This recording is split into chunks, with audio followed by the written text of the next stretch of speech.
Right, let's talk about analysis paralysis.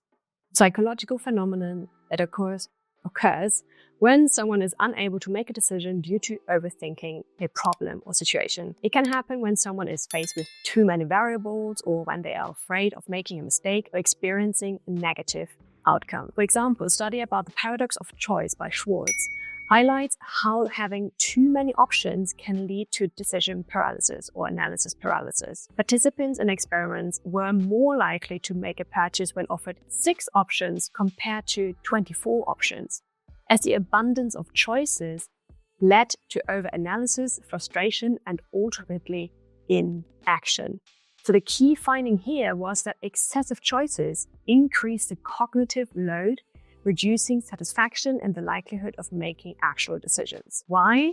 Because we spend so much time weighing all the options that our brain runs out of energy, literally, to make a choice, which has us feeling frustrated. That can happen in harmless environments like a restaurant where the options are just endless on the menu, and you don't just think about whether you like the meal, but also how it might make you feel after you ate it, or whether there's a risk of spilling sauce on your clothes, whether you might need a gum after because it had onion and garlic inside, which wine goes with it, and so on and so on. By the time we went through all the pros and cons and all the options and all the paths you could go down on the menu with the food you want to order, the waiter will look at you literally and be like, what's happening? And walks off and goes to a different table first. This is the self-sabotaging habit of overanalyzing, which we will be exploring in this episode or in this video. I briefly mentioned in the last episode that when I shared about the overthinker, which is often actually confused with the analyzer, but there are some very clear differences. So just as a reminder, overthinking is more emotional and involves going over the same thoughts repeatedly, often tied to worry or anxiety. And it's an endless loop of what-if scenarios or regretting something you said last week, for example. Overanalyzing, on the other hand, is more about excessive detail orientation. It's when you can't decide because you're weighing every single possible outcome or factor. So there's someone who feels compelled to examine every option and the outcome before making a decision. Now, on the surface, being thorough might sound like a strength, right?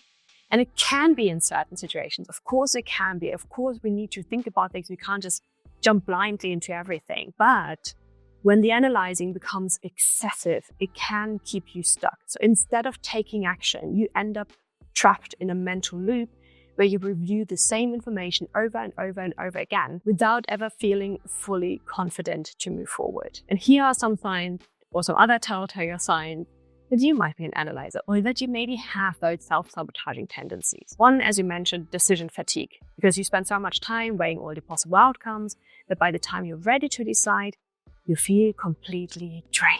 This can then lead to missed opportunities or avoiding decisions altogether. Another sign might be difficulty with spontaneity. Even simple decisions like choosing a meal at a restaurant or deciding a fun activity can feel overwhelming because you're worried about making the right choice. Another one that I also mentioned already is the excessive research. So you may spend hours or days even researching every little detail about something before you make a choice.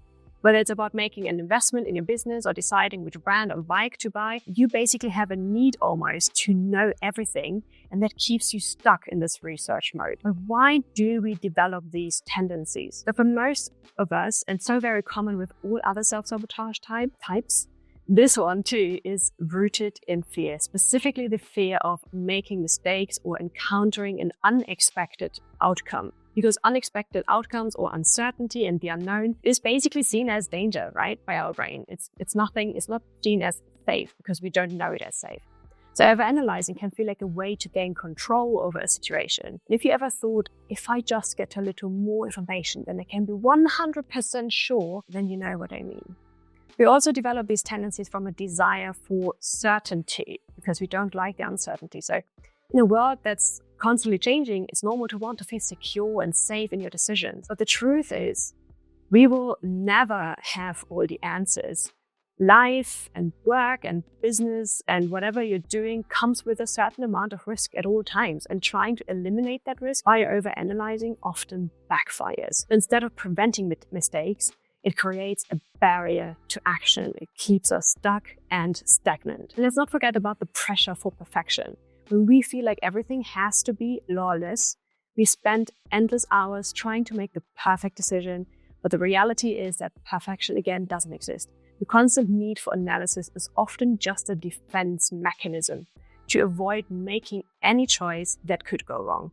So you can see here once again how closely knit different self-sabotaging types are and how well they actually go hand in hand with another. So it's almost like a team of super villains, and I'm doing like the little, oh gosh, I don't even know what it's called. There we go, imperfection. In brackets, basically super villains, with the one goal to just keep you safe by holding you back, because that's what they know. They just crave safety and certainty. And you might argue, but isn't it good to be super logical and think things through properly? And again, of course it is. And there is totally a time and place where you will want to spend more time thinking on an issue or a project. But I would argue as well that past conversations and wondering how the outcome might have been different if you said certain things differently don't fall into that category. Or that clocking your brain with this insane amount of having to make decisions or go through all the options, like when you want to plan a trip, for example, and you're like, oh, you could go here and you could do this and then you could eat here and then at this time you do this. But maybe if you do that, then you can't do the other thing. Like those are like over-analyzing kind of like things that keep you stuck, that hold you back from the actual experience of things. Plus, again, it takes away the spontaneity where you're not allowing yourself enough room or flexibility to allow change in life to happen in between, because you can't control everything, right? Neither is trying to be overly prepared for a project with the perfect plan and equipment and team and gadgets. And very often, simple is best, and overcomplicating it may just cause a very simple solution to hide in plain sight, which then turns into delays. And you might have an exciting opportunity right in front of you, but because you can't stop thinking through all possible scenarios and options, you might miss out. Let's also take another example. Imagine you find a coach offering an incredible Black Friday deal that seems perfect to you. Your gut says, yes, this is exactly what I need to move forward. But then your mind starts racing with questions. What if this coach isn't the right fit? What if I don't get results? What if it's a waste of money? What if I could find a different coach? What if I want a coach that also offers manifestation? What if I want a coach that also offers energetic readings or whatever it is? So you begin researching, you're reading reviews, you're asking for opinions, and before you know it, the offer expires. And you're left feeling regretful that you didn't take action when your intuition, your gut feeling was telling you to do so. Business, for example, over-analysis can lead to indecision on projects, missing deadlines, and ultimately lack of momentum. You might delay launching a product, offering a service, or making key decisions because you're stuck in the cycle of what if. And let's be honest, your business can't grow if you're always just waiting for the perfect conditions or the perfect plan.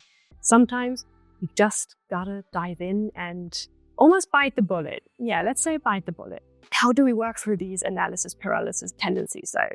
And I want to share 5 different strategies that you can try out. One is set a deadline for decisions. And I shared this with you also in the overthinking part because, again, it goes hand in hand very often. One of the best ways to stop overanalyzing is to give yourself limited time for making decisions. For example, I choose which software to use by Friday at noon. Deadlines will force you to trust the information you have in that moment and prevent the endless loop of overthinking and extending is the right word, the deadline you set for yourself. Then also learn to trust your intuition. Sometimes your gut feeling knows the answer before your brain does. If something doesn't feel right, give yourself permission to act on that feeling, even if you don't have all the facts. Because remember, no decision ever is 100% risk-free. But taking action is often better than standing still. Then the next one would be embrace imperfection. Like perfection doesn't exist. Remind yourself that every decision you make, even if it's not perfect, will give you valuable experience and information to learn from. And it's okay. It's actually necessary to make mistakes because that is how we grow. Then also limit information gathering. If you find yourself in endless research mode and just getting more and more information, set boundaries. Limit yourself to 3 sources of information or 30 minutes of research or 3 pages that you put notes down. Once you gathered enough data, stop and make a decision based on what you have or collect it all together. And the last one would be break decisions into smaller steps. If a big decision feels overwhelming, break it down where possible. Instead of trying to solve everything at once, identify the first steps, the most important one that you can take. Prioritize those, and then you will see that small, consistent actions can help you actually build this momentum and prevent the overthinking kind of tendencies. As always, I do want to say, just choose one of these action steps first that resonates with you the most right now and just give it a try. If it works, great, then amazing. If it doesn't, try something else. Or if you don't ever be disheartened, if you find that you cannot overcome any over-analyzing tendencies as fast as you may want. Because don't forget, this is a very, very well-trained program in your brain, and it takes time, practice, and self-compassion to work through it. Overanalyzing also may feel safe because it's what you know so well to do, right? But real growth comes when you take what's going on in your mind and you put it into action. You don't need to have all the answers right now. You just need to trust that you'll figure things out as you go. And that's all I have for today. So thank you so much for tuning into this episode. If you like this episode and want more like this, please do leave a like on YouTube and a rating on Spotify and Apple Podcasts.